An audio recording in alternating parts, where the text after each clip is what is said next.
హల్లెలూయా. చెప్దాం బిగ్గరగా. హల్లెలూయా. యెహోవా దయాళుడు, యెహోవా దయాళుడు, యెహోవా దయాళుడు, యెహోవా దయాళుడు, యెహోవా దయాళుడు, యెహోవా దయాళుడు. ఆయన కృప నిరంతరముండును గాక. ఆయన కృప నిరంతరం మనందరి పట్ల చూపును గాక. మన ప్రాంత పరిచర్య పట్ల చూపును గాక. మన ప్రాంతం పట్ల చూపును గాక. మన జిల్లా పట్ల, మన రాష్ట్రం పట్ల, మన దేశం పట్ల ఆయన కృప నిరంతరం చూపును గాక. హల్లెలూయా.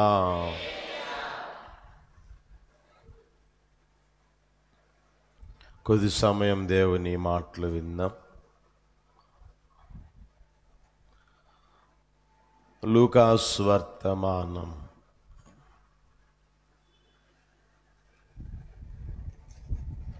6వ అధ్యాయం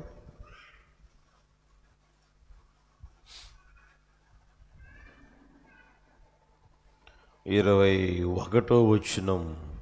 అందరం చదువుదామా? అందరు తీయండి. అందరు తీసారా? అవి తగ్గించరా, ఇవి తగ్గించు, మాకు నాకు వినపడద్దు.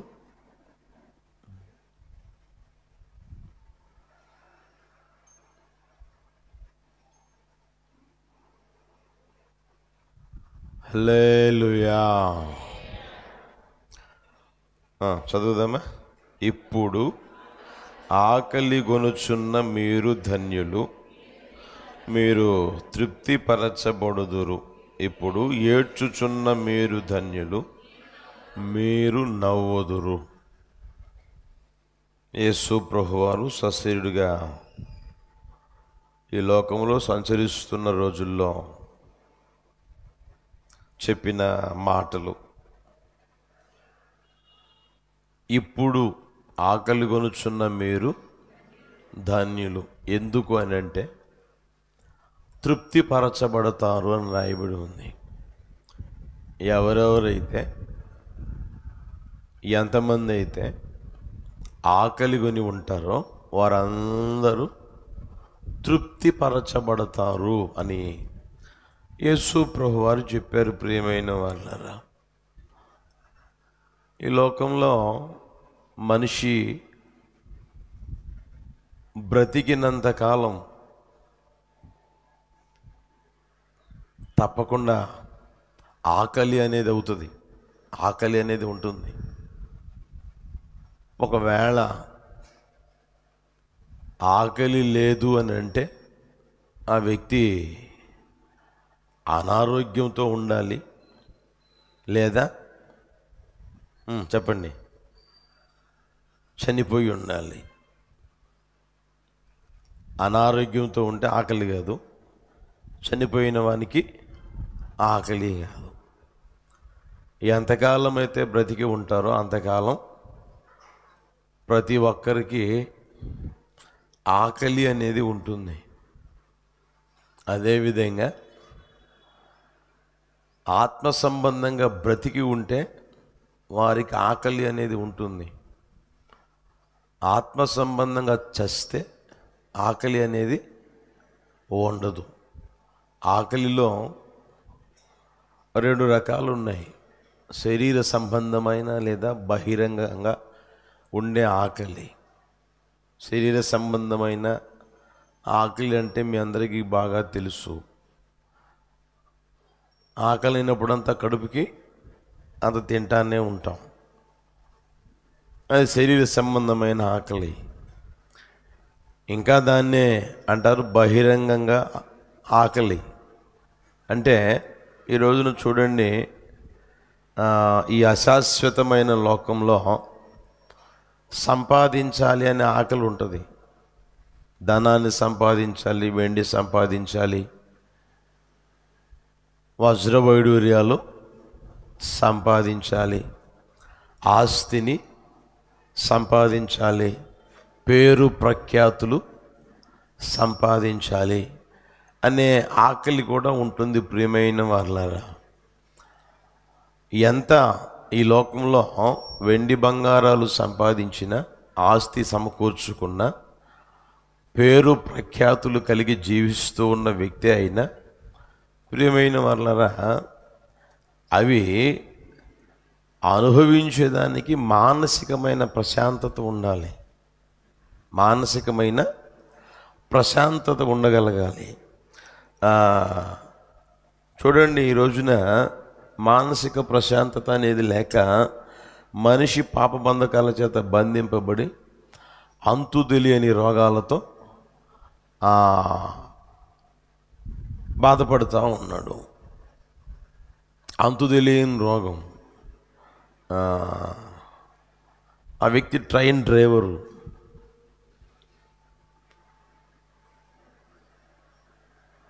ఎగ్జామ్ రాసినప్పుడు బాగానే ఉంది, తర్వాత సెలెక్ట్ అయినప్పుడు బాగానే ఉంది, ఇంచుమించుగా సీనియర్ డ్రైవర్ అయిపోయాడు. ట్రైన్లో సీనియర్ డ్రైవర్గా డ్రైవింగ్ చేస్తూ ఉన్నాడు. డ్రైవింగ్ చేస్తానే దాంట్లో కూడా స్టీరింగ్ ఉంటుంది చిన్నది ట్రైన్లో. దాన్ని ఇలాగే పట్టుకొని ఉన్నాడంటే అలాగే పడిపోయాడంట. ఒకసారి కాదు, 2 సార్లు. ఇప్పుడు సిక్ లీవ్లో ఉన్నాడు. అడిగా, మరి ఇట్లా పడిపోయింది కదా, దానికి కారణం ఏంటంటే ఏమీ అర్థం కావట్లేదంట. డాక్టర్లకు అర్థం కావట్లేదంట. టెస్టుల మీద అన్ని టెస్టులు చేశారు. అదేంటది ఎంఆర్ఐ ఒకటి, సిటీ స్కానింగ్ ఒకటి, బాడీ మొత్తం టెస్టులు చేసినా ఏమీ బయటపడడం లేదంట, ఏమీ తెలియడం లేదంట. 2 సార్లు పడిపోతే ఆ స్ట్రక్చర్ మీద మూసుకొని, పట్టాల మీద స్ట్రక్చర్ మీద మూసుకొని వచ్చి హాస్పిటల్లో చేర్చిన రోజులు ఉన్నాయి. అంటే ఎంత సంపాదించినా, ఎంత సమకూర్చుకున్నా, ఇప్పుడు చెప్పండి, అంతు తెలియని రోగాలు అనేవి పట్టి పీడిస్తూ ఉన్నాయి. ఇంకా మీకు తెలిస్తే అతగాడు హార్ట్ స్పెషలిస్ట్ అంట. హార్ట్ ఉందే, స్పెషలిస్ట్ అంట. అతగాడే ఓన్గా హాస్పిటల్ రన్ చేస్తూ ఉన్నాడు. అనేకులకి అతగాడు ఆపరేషన్లు చేసి బ్రతికిచ్చాడు. చివరికి అతగాడికి హార్ట్ అటాక్ వచ్చింది, అతనికి తెలియదు, చనిపోయాడు. అర్థమవుతుందా ప్రియమైన వాళ్ళ? కనుక ఎంత సంపాదించినా, ఎంత ఉన్నా, వాటి మీద ఎంత ఆకలిగా ఉన్నా అది అనుభవించేదానికి ఉండగలగాలి. అర్థమవుతుందా ప్రియమైన వాళ్ళ? అదేవిధంగా మనం గమనిస్తే యేసు ప్రభువారు ఈ లోక సంబంధమైన ఆకలిని గురించి చెప్పలా. యేసు ప్రభువారు ఎక్కడ చెప్పినా ఈ లోక సంబంధమైన ఆకలి గురించి చెప్పలా. ఆయన చెప్పింది ఏంటంటే ఆత్మ సంబంధమైన, చెప్పండి, ఆకలి. ఆత్మ సంబంధమైన ఆకలి ఉండగలగాలి.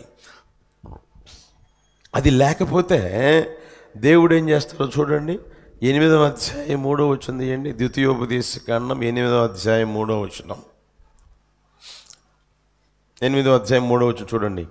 ఆహారము వలనే కాక యెహోవా సెలవిచ్చిన ప్రతి మాట వలన నరులు బ్రతుకుదురని నీకు తెలియజేయుటకు ఆయన నిన్ను అణచి నీకు ఆకలి కలుగజేసి, నీవే గాని పితరులే గాని ఎన్నడెరుగని మన్నాతో నిన్ను. ఆ రోజుల్లో ప్రియమైన వాళ్ళరా, వాళ్ళ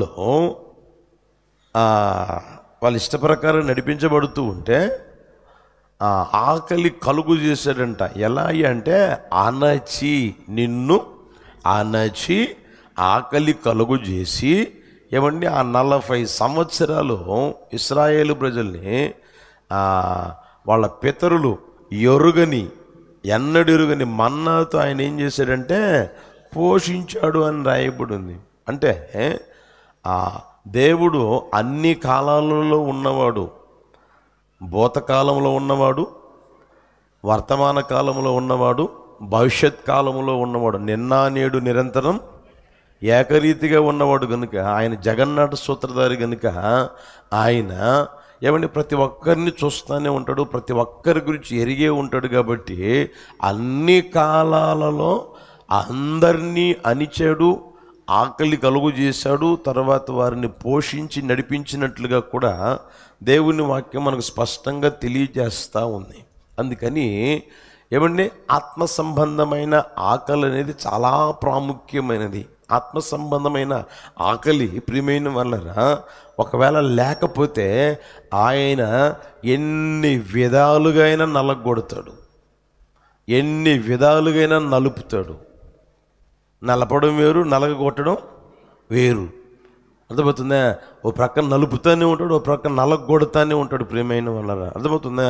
కనుక ఆయన నలగొట్టినా సరే, అణిచినా సరే ఎందుకయ్యా అంటే ఆకలి కలుగు చేసేదానికి, మనకు మేలే కలుగు చేసేదానికి. యేసయ్యకి మహిమ కలుగును గాక, దాన్ని మనం గుర్తెరుగుదుము గాక. దేవుడు చూడండి, ఏ రోజు ఏది చేసినా ఆయన మేలే చేస్తాడు కానీ కీడు పొరపాటును కూడా చెయ్యనే చెడు ప్రియమైన వాళ్ళరా. ఆ ఆత్మ సంబంధమైన ఆకలి అనేది ప్రతి ఒక్కరికి ఉండగలగాలి. యేసు ప్రభుని నమ్మి నడిపించబడుతున్న ప్రతి ఒక్కరికి ఆత్మ సంబంధమైన ఆకలి అనేది ఉండగలగాలి. శరీర సంబంధమైన ఆకలి లోకంలో నాటి ఆడుతూ బ్రతుకుతున్న ప్రతి ఒక్కరికి ఉంటుంది, పుట్టిన ప్రతి ఒక్కరికి ఉంటుంది. అయితే పుట్టిన ప్రతి ఒక్కరికి ఆత్మ సంబంధమైన ఆకలి ఉంటుందా? లోక సంబంధమైన వారికి ఉంటుందా? ఉండదు. అర్థమవుతుందా? దేవుని నమ్మి మందిరానికి వస్తున్న ప్రతి ఒక్కరికి ఆత్మ సంబంధమైన ఆకలి ఉండునుగాక. హల్లెలూయా. ఒకవేళ అది లేదు అనుకోండి, ఆయన నలిపైన ఏమండి నలగగొట్టైన అనుభూతులోనికి ప్రభు తీసుకుని వచ్చునుగాక. హల్లెలూయా. ఒక విశ్వాసికి లేదా ఒక సేవకునికి లేదా దేవునిని నమ్మి నడిపించబడుతున్న దేవుని బిడ్డలకు ఉండవలసిన ఆకలి ఏంటో దేవుని వాక్యం మీకు చూపిస్తాను, జాగ్రత్తగా గమనించండి. మొదటిది మత్తయి సువార్తమానం 5వ అధ్యాయం 6వ వచనం. మత్తయి సువార్తమానం 5వ అధ్యాయం 6వ వచనం. అందరు తీయండి, గట్టిగా చదవండి. నీతి కొరకు ఆకలి దప్పులు గలవారు ధన్యులు, వారు తృప్తిపరచబడుదురు. బాగా గమనించి, ఇప్పుడు ఆకలి కొనుచున్న మీరు ధన్యులు, మీరు తృప్తిపరచబడుతారు. ఇక్కడ చూడండి, యేసు ప్రభువారు ఈ లోకంలో జీవిస్తున్న రోజుల్లో ఆయా ప్రాంతాలు సంచరిస్తూ కొండ మీదకి వెళ్ళి కూర్చున్నాడు. కూర్చున్నప్పుడు ఆయన ప్రజలు ఆయన యొద్దకు వచ్చారు అని రాయబడి ఉంది. 5వ అధ్యాయం మొదట్లో మీరు చూడండి.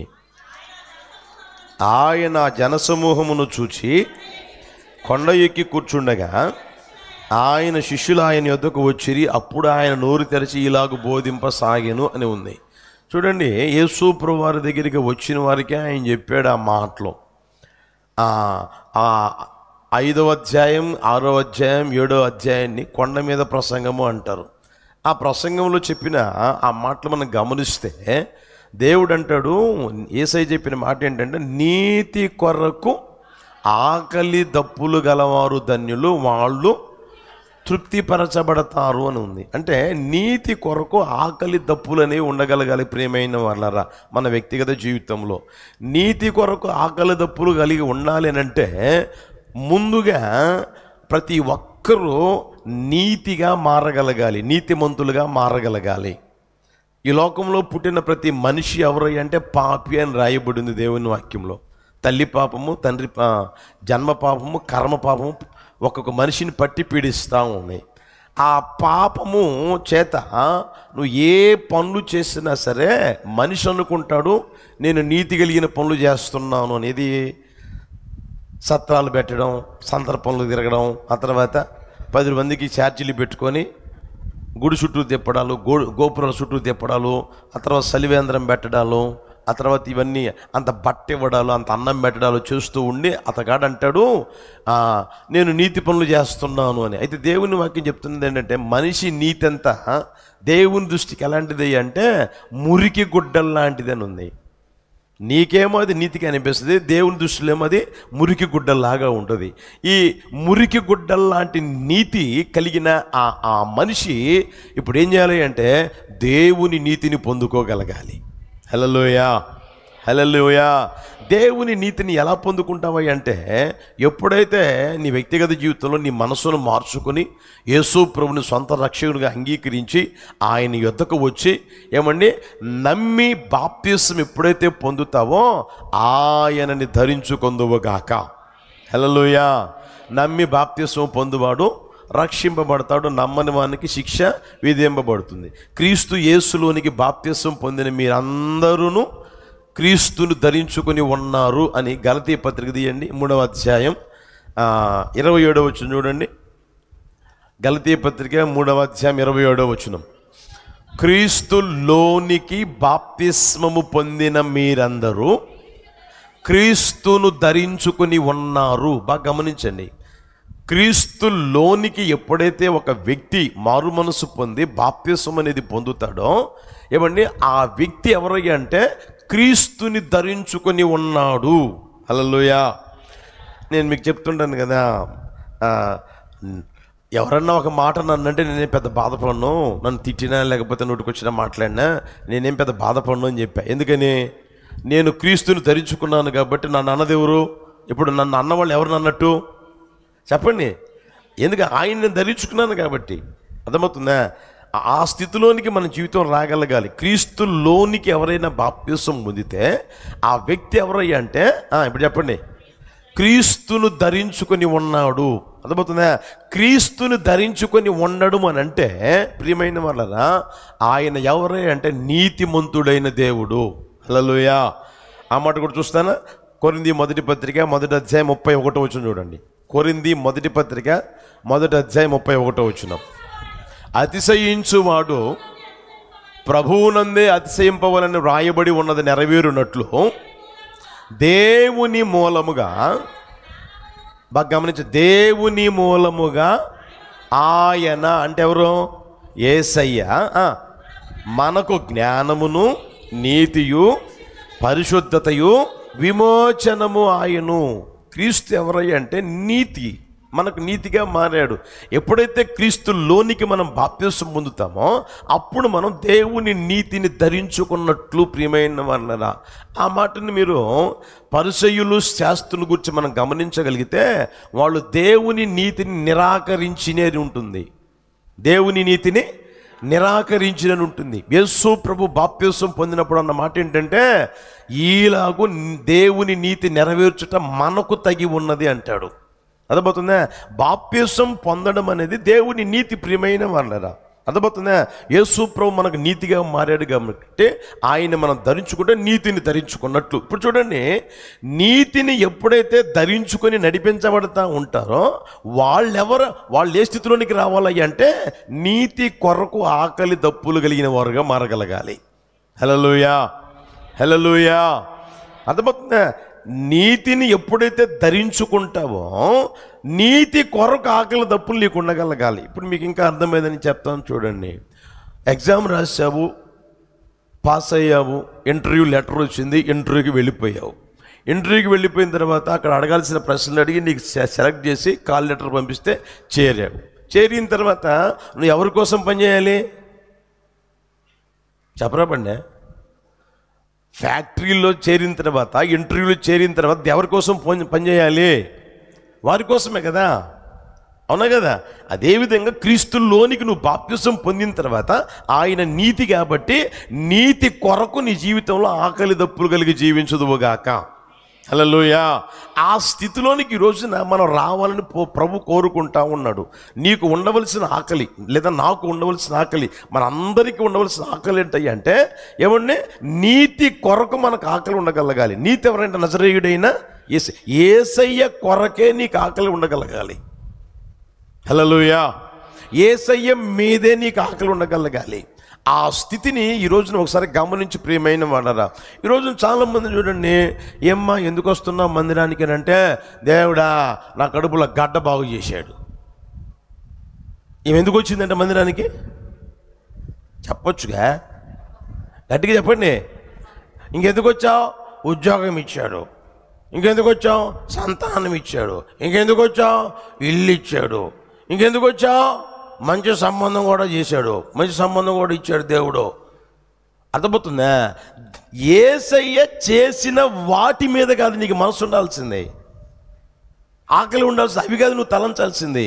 యేసయ్యే ఏమండి నీతి, కాబట్టి ఆయన కొరకు నువ్వు నీతి ఆకలి కలిగి జీవించుదువుగాక. హల్లెలూయా.